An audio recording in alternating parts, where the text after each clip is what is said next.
Mhm. Hello, everybody. This is Mike Shredder. This is Shred's Takes. I'm here with Chris Mullings. He's a member of my graduate sports management class at Columbia, but also a big football guy. So we're going to talk a little bit, just sports fan generally, but we're going to talk about football today. And Chris, thank you so much for joining the podcast. Appreciate it. Thank you, Mike. I appreciate you having me on, bro. Absolutely. So I want to get into some of the big games from last weekend because week two has just started, obviously with the Eagles being the Vikings on Thursday, but Absolutely.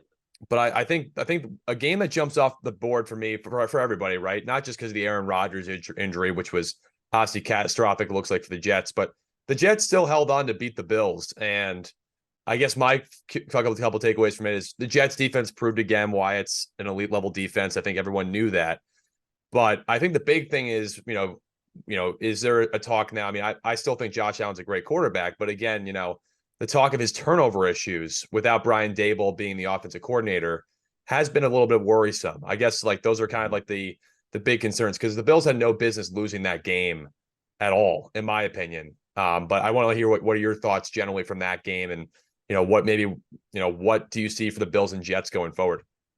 Absolutely. And, first thought was what a game, just the way that whole thing went down. Unfortunately, I was in class when the Rodgers injury happened. So I didn't really get to watch that whole thing live. And, my phone was blowing up once that happened. But, I guess the biggest question coming with that game was, would Zach Wilson be able to take a step up and, prove to be the guy?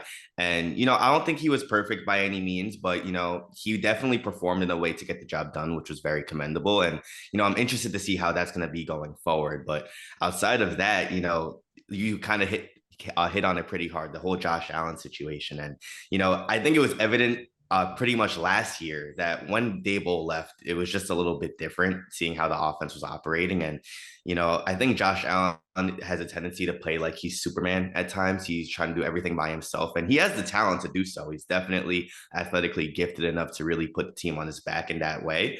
But there's times where he's trying to do too much, and it was very evident on Monday. So I think it was what, four turnovers he had. Yeah, Um, could have been yeah, five. yeah, and he's very lucky, I guess, that the team was able to kind of hold on in spite of that. But you can't really win if you're giving the ball away that much. So just very impressive what the Jets were able to do. I think the guy who returned the punt at the end, he was on Hard Knocks. He just made the team a week before. So very feel good story. And, I'm really excited to see where both teams go. And unfortunately, all the week one, like big star quarterbacks really had an off week. So, Yeah. I'm not really going to put too much on Josh Allen. Will it become normal? I hope not, for the sake of their team and just for the sake of competitiveness in the AFC East.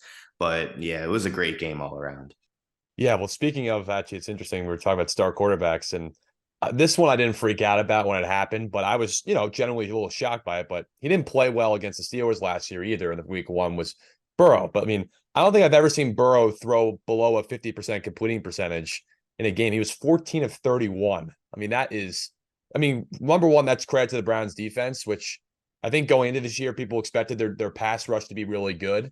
But I Mm-hmm. mean, I think the one thing I was impressed with the Browns. I mean, Deshaun Watson wasn't great, but he looked pretty decent. I mean, the running game is going to be what it is because, Kevin Stefanski is a really good coach in terms of generating that personnel, but and that in those plays to be able to get the run game going. But I guess that the big thing was obviously is that their ability to shut down a really lethal Bengals offense.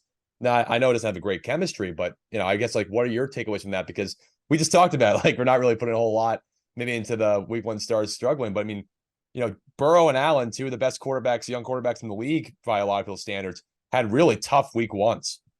For sure. That was a very rough game for Cincinnati as a whole. As a Jamar Chase fantasy owner, I'm personally hurting and on that level. But, I don't want to put too much past Cleveland. They very much stepped up and were able to show that their defense is very capable of holding them and keeping them in games. So Deshaun Watson, like you said, he didn't have to do too much to get everything going. Nick Chubb kind of handled a vast majority of what was going on in that offense. But if you're the Bengals, you have to be a little bit concerned. And I understand that you can't put too much weight on week one performances, but if Joe Burrow looks like that to start the year off, and Jamar Chase, I think it was what, three catches he ended up having, and then T. Higgins, 7 targets, didn't come down with any of them.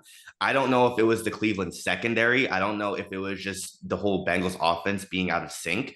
but it was definitely an eye-opening performance for sure. And I know they're going to have their work cut out for them this Sunday because they take on Baltimore, and that's not a defense to scoff at either. They're pretty solid. So I think they're going to come off a very challenging week one, week two, and we'll see how it kind of helps them from there. I will say last year they did start off 0-2 and they ended up making the playoffs. So not many teams are able to do that. It's very, very rare. But if there's any team that would be able to fall into that hole and make their way out of it, I think the Bengals might be able to do that.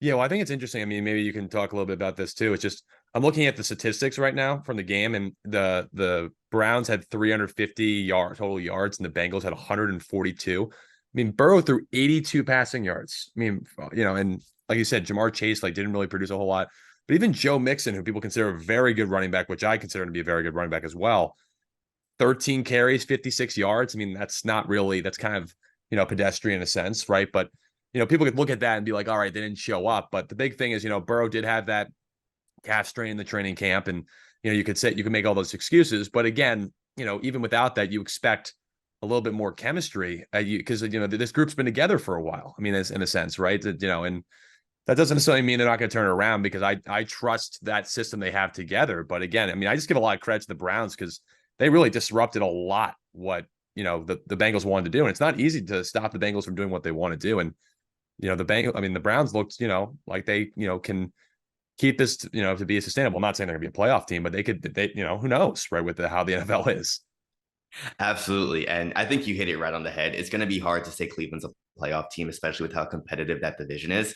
And it's very concerning, especially because T. Higgins is going into his contract year, and there's been a lot of talk about them moving off of him just because of salary cap concerns. And you saw how much money they gave Joe Burrow. So if there's any year for them to kind of get this right and kind of get over that hump and maybe win that championship and claim the AFC, it would be this year. But yeah, just concerning all around. I understand there was many factors that got into the way. It was raining, the Burrow injury, and what was it, 6-7 months without playing. You need to have some time to kind of get that chemistry back with your guys. But yeah, all around very concerning. I do think if they show up at Baltimore this week, it'll bode well for them going forward. I think that'll be a good indicator of where this team can be and where they should be going forward. But yeah, just a week one performance all around. That was just not it for the Bengals. I'm scared to see if it continues that way, but I'm hopeful that it won't.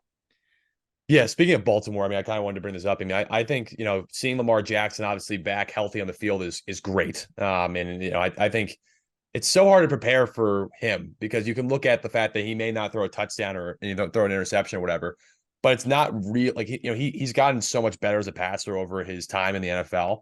Where he's definitely a huge threat in that aspect. But it's just like his ability to move around in the pocket is just amazing. And I guess I don't know. I guess for those, what can the Bengals do to try and slow him down? I know his week one performance wasn't like amazing, but again, he's coming back from an injury. You're not expecting the guy to be incredible in week one, but in big games, the guy, especially in the regular season, and sometimes in the playoffs as well, Lamar is definitely proven to be big time. Like, what did you see from Lamar in week one? And, how do you think the Bengals can stop him?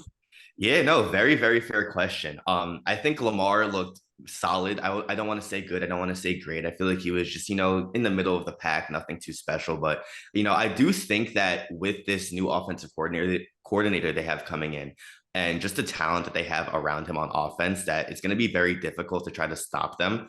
I get at least through the air. I know J.K. Dobbins, he tore his Achilles, so that's going to be really difficult for them to bounce off of, especially considering how run dominant the team has been like in the past few years. But that being said, if you're Cincinnati and you're looking at this Baltimore offense, I guess the biggest keys to really hone in on would be one, limit the rushing ability, which would be easier because there's not a formidable back next to Lamar. And outside of that, I guess just limiting the wide receivers. I think Zay Flowers really, really impressed week one. He looked very shifty. People have been calling him the human joystick in practice, and it was pretty evident why. If you saw the couple moves that he put on during the game, but Odell didn't do too much. I'm a huge Odell fan. He didn't really, prove to be a viable threat. Outside of, I think it was only 2 catches, and Rashad Bateman is still coming off an injury from last year. So I do think that there are factors leaning in the Bengals' favor for this week. But if you are them, you have to be concerned about Lamar's rushing ability and how he can escape the pocket, because if you're focusing on pass, it's very easy for him to just break that pocket with limited pressure coming in. So I do think it'll be a very, very good task for both ends. I think it'll be a very entertaining game, but just got to see how it plays out. 100%. And speaking of an entertaining game, I mean, how about the Dolphins, right? Beating the Chargers. Mm. What are your? I mean, I as from last year, I gotta give Mike McDaniel a lot of credit. What he's been able to do, and the GM's been able to do, building this talent around Tua and giving Tua the confidence. I want to hear you just let the viewers know, like, kind of like, what are your thoughts about Tua, and how he like, yeah, outdueled Justin Herbert, which Justin Herbert's Not obviously, easy. yeah, exactly. So, like, talk a little bit about kind of Tua and again, the Dolphins themselves. Absolutely. So I guess just to preface, I don't really think too highly of Alabama quarterbacks once they come into the league. The same way a lot of people think about Ohio State quarterbacks, the big name quarterbacks. They have so much talent around them, especially on the offensive line, that it's kind of hard to gauge how that will translate once they go pro. That being said, I think Tua definitely had a rocky start to his career. Wasn't too good, wasn't too great. But last year before his injury and just how he showed up in week one this week kind of says everything you need to know about where he can be going forward. I think genuinely pending an injury, whether it be to him or to anyone on the offense, he can be in the MVP conversation this year, just of how efficient and how smart and decisive he's looked the past few games this year and last year. And, he's on pace to break the single season record for passing. And I know it's hard to put weight on week one, like we keep saying this, but Hmm.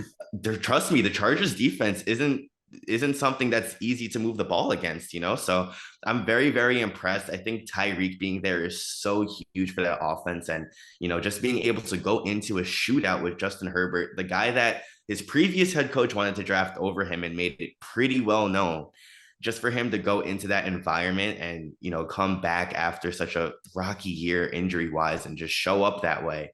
I think it's very impressive. And my personal take, I do think the Dolphins are going to win the AFC East. I've said this.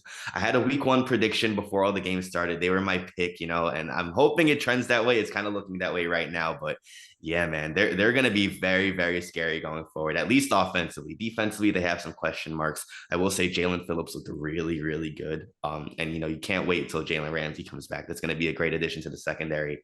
But yeah, they're going to be a very, very competitive team going on all the way through late January. Yeah, no, and that's not like a bad pick at all. I mean, because I think the Jets, who knows, right? I mean, I'm not, trying to like write the Jets off by any means, because Zach Wilson, if as long as he doesn't turn the ball over, they have a good enough, unit. But look, the AFC East is definitely, I think, the most competitive. I mean, the AFC West has gotten a little better, but I mean, you look at the AFC East, it's just, again, the Pats, even though they lost to the Eagles, they were in that game.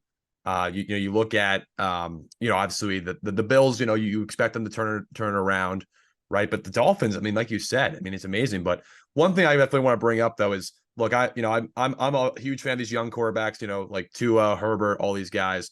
The problem, though, what I see with a guy like Herbert is, he is obviously terrific, and I think he does a lot of things well. I do think in a lot of the big moments, though, I mean, he proved against the Raiders when they almost made the playoffs a year ago that he can do it. But again, when you lose a 27 to nothing lead in a playoff game, and then you come out and you get outplayed by a guy who people perceive to not be better than you, right? Where you have all your weapons. It's not like he has no excuses. He's got Kellen Moore as offensive coordinator. He's got Keenan Allen and Mike Williams, right? He's got Austin Eckler in the backfield. He's got a good offensive line with Rashawn Slater's arguably one of the best, left tackles in football. I kind of sit there and say, like, for Herbert, like, one touchdown, a 50 QBR is just, it's not good enough, right? I mean, now it's early, but I mean, I thought the problem was Lombardi last year, like, and the staleness of their offense. But they have a creative offensive coordinator now. I mean, I guess what are your takes about the Chargers and Justin Herbert? Or am I being a little bit too precocious a little bit here, and jumping to conclusions a little too quickly? No, it's a very, very fair criticism. I will say I do think you're leaning more on the cynical side more than anything. I do think that, this is going to be probably the year where we all come to like a vast conclusion on what Justin Herbert is as a quarterback. But that being said, I don't think wins are a quarterback stat. There's a lot of things that go into that. And I will say week one, that was a shootout. That wasn't really on him. And, I don't think he outperformed Tua by any stretch. And I do think for a quarterback that you just paid like very, very recently, he should be able to go in and outperform him. But again, like the whole week one, like everyone's coming in a little bit sloppy. You can't really predict what's going to happen. But yeah, it's really difficult to say he might not be the guy to pull them out of those tough games, or if he's the guy who might choke when the moment comes. But it's going to take a little bit more time, I think, just to kind of get a clear sense of how he is when it comes to that pivotal moment. But yeah, it's a very competitive division. He's going head to head with Patrick Mahomes. Russell Wilson, I think that he didn't look as great as he should, especially with Sean Payton there. But that being said, he's still a household name. You're still going to have to look out for him and game plan for him. And the Raiders just won too. I think they're the top of their division right now, which is funny because I don't think anybody expected that at all. But Jimmy Jimmy G G, effect. he's Jimmy G, man, he's there. Devontae Adams is there. Josh Jacobs, I love him. I do think he's going to have a great year off of leading the league in rushing last year. But yeah, it's a very, very competitive division. And I don't want to put too much weight on Herbert's shoulders saying that he should be the one to pull them out of that situation when it's a little difficult. But that being said, if you're paying a guy that much money, and I think he's second in history with his deal behind it was Burrow, who just got paid right after him. You kind of hope for a guy that gets that paycheck that he can really, step up in those moments and pull your team to victory. No, I agree, and it's more like I'm a huge Herbert fan. Like I love the way he is as a leader, and if you look at guys like him, like Tua, and I even think guys like Lamar as well, and Mahomes, like they're all very different, but they're like guys that you look at and be like, hey, like these are guys I want, leading my franchise. It's just like again, my take is just I'm a big Herbert fan. I think he's got all the physical tools. I've seen him do it. It's just like I want to see him get over the hump, and I want to see him make a run because I think the Chargers have a great opportunity. And I think that's just my take. But now I want to talk about our team, which is the New York Giants, which was the tough week I, one. I come down from doing some work to come watch the game, and I see the replays of block field goal touchdown and Saquon fumble touchdown. It's just now, are we going to put into the here are the couple questions I got for you about it. Are we going to put a lot of weight in it just because our Giants just going to be terrible and they're going to get beaten by the Cardinals this week? I'm not really on that camp, but maybe that might be the case. Or is it two, just like the Cowboys defense is just that good that because Daniel Jones is basically getting when he went into his three-step drop, he was getting like three guys running at him on the first step. Just I don't know if you were saying the Giants are just not going to be good, or like the Cowboys defense was just really good and the Giants just did not have it in week one. I mean, I know it's early, but I want to know what your take is, because especially they have a big game in week 2 to try and bounce back. of course, of course. And, I will say, coming off of last year and just how we were able to, defy a lot of expectations that we have the coach of the year in Brian Dable. We had a solid draft class coming into the year. You were expecting a lot more out of this Giants team. And, just the effort, the showing that we got on display on Sunday, it was just extremely disappointing. And, I think to answer your question, it's a little bit of both. Like, I feel like I've been saying this for all of your questions, which is funny, but I do think it's a little bit of both factors. I think this offensive line is in desperate need of help. And I think going into week 2, Evan Neal being somewhat of a question mark, like health wise, is just not a good outlook. It's not really positive for this team. And, you can't get me started on how Mark Lewinsky performed and how Evan Neal looked. And I spoke on it on my podcast, but Mark Lewinsky let more guys go through him than the door. It was extremely disappointing. And Evan Neal, that's a guy who, we took very high in the draft. He has all of the physical traits to be a top tackle, but it's just he isn't able to put it together. So when you have all that combined, and you have a Dallas pass rush that is honestly one of the best in the league, probably second behind 49ers, it's just extremely concerning to see us put up that type of effort in a 40-point shutout against a divisional opponent at home. Like it's horrible to see that type of result. And, I will say, going into this game against Arizona, I'm scared, partly because of Andrew Thomas and also because the Cardinals, unfortunately, aren't just going to be a team to lay down and get walked on. They put up a very, very solid fight against Washington last week. And that's a team, Washington, who us Giants, we were head to head with them throughout the entire season last year. So if there's anyone who we could say is probably an equal counterpart to how we can play, it probably would be Washington.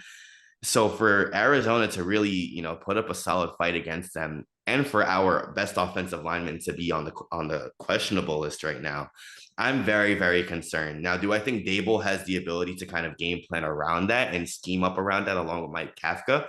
Absolutely. They proved they could do that last year. And, we did pay Daniel Jones. He did get a lot of money, but you have to understand it was relative to the market. I do think that he's a solid quarterback and he was able to prove that, he can pull us out of those tough games. So that being said, with this looking like it can be a tough game, I am expecting for him to bounce back off of last week. Saquon, he has to be much more involved in the game. I understand that, that botch pass was a little bit on him, a little bit just on the rain and, the timing of that hit. And, obviously ended in the worst result possible. But that being said, he is a very, very solid option in the receiving game. He has to get more involved. We have to get him more touches because that's the bread and butter of our offense. So, there's a lot of factors going in. I will say I do like how Deontay Banks looked. He looked very, very solid. And I do want to see a little bit more out of Trey Hawkins. I know he was, I think, what, our 6th round pick. We heard a lot of him from camp, and he made his way up to the starting lineup. So there's a lot of promise in that end. He just has to prove that he can, keep and hold and maintain that spot. So I don't know, a lot of factors going on, both positive and negative, but nonetheless, I'm excited to see how it shows up.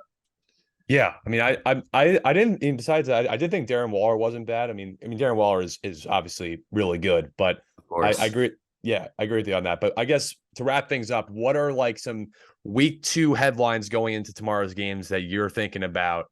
I like to always ask, like, can I have like, big questions at the end of my podcast. So like, what are some like, big games you're looking at, or is like some, players or results you're like interested in seeing? Because I feel like that would be interesting to just kind of pick your brain about. Most definitely. I will say probably the top thing that comes to mind would have to be the Jets Cowboys game. I do think that's going to be a battle of just defense. I don't think Dak is a bad quarterback. He has been getting a lot of flack last year, but he is a very, very solid quarterback. And, you kind of have that against the Jets offense, who has everything but quarterback. I think it's going to be a very defensive matchup going into the game. And, I'm very, very excited to see how each side holds up to the pressure coming on from each side. So that's going to be very, very entertaining to watch. I do think Kansas City and Jacksonville, that rematch is going to be a very, very fun game to watch.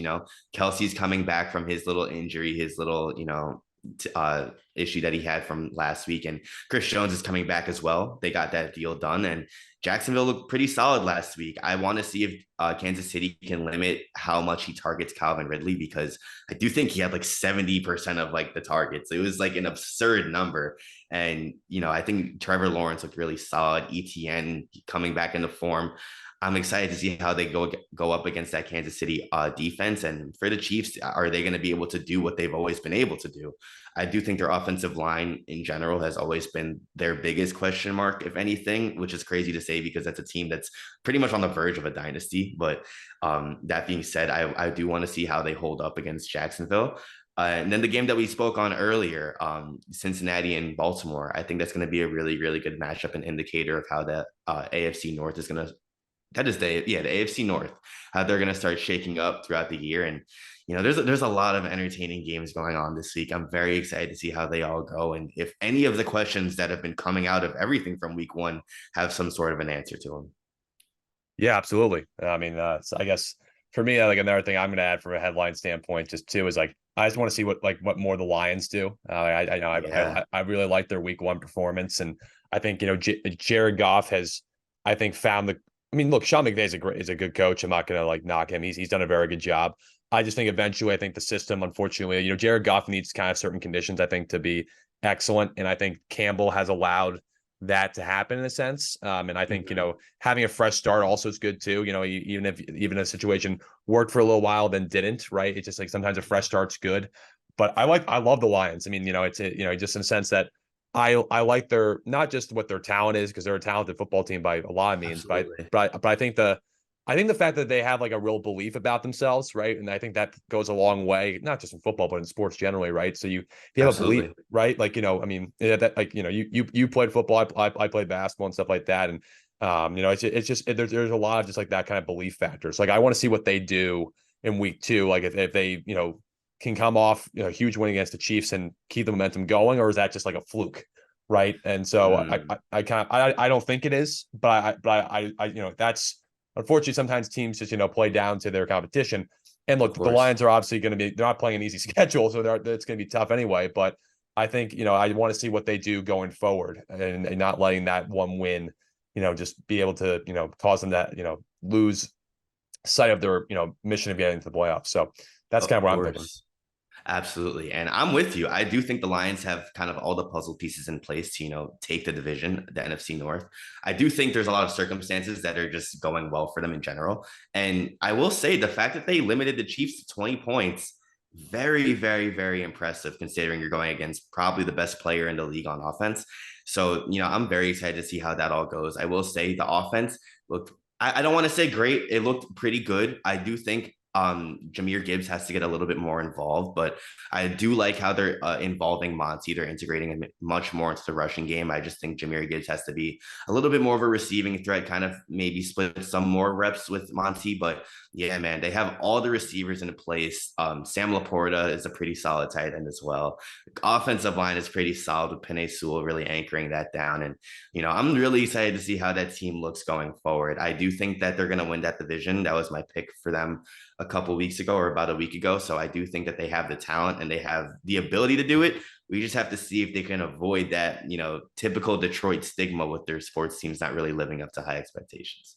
Yeah, I mean, Seattle's not a team to sneeze at either. I know they had a tough week Mm-hmm. one performance, but Geno Smith obviously had a terrific year last year, and they have weapons offensively, right? And Pete Carroll's obviously a good coach, so they're going to find a way to scheme and bounce back. But I'm excited for week two. It's gonna be fun to see. It's gonna be fun to see if our Giants actually, can put something together too. But I also wanted to take this opportunity to thank you for coming on. I'm Oh, of glad. course. I'm glad this will probably be one of many we do together, but this was fun, and I enjoyed hearing your insight about the NFL, and hopefully those predictions you have, we'll keep track of those if those come to fruition. But those are pretty good predictions. I like your predictions.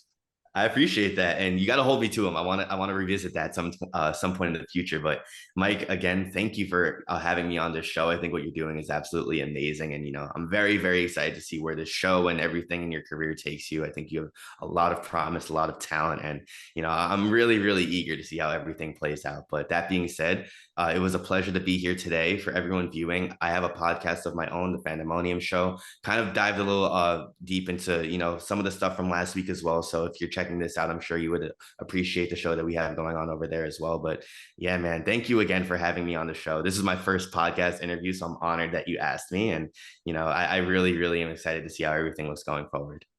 Yeah, and for those viewing it, I will put all the Chris's information, including his podcast, below in the description, so you guys can subscribe to his channel and follow him on Instagram too. He's got great stuff over there. So looking forward to doing this program with him and having some more podcasts. So Chris, thank you so much, and I'll talk to you soon. Most definitely, Mike. I appreciate everything once more, and fingers crossed for these Giants this weekend, man. Hopefully they don't disappoint. Absolutely. All right, everybody, that's Shred Steaks for you.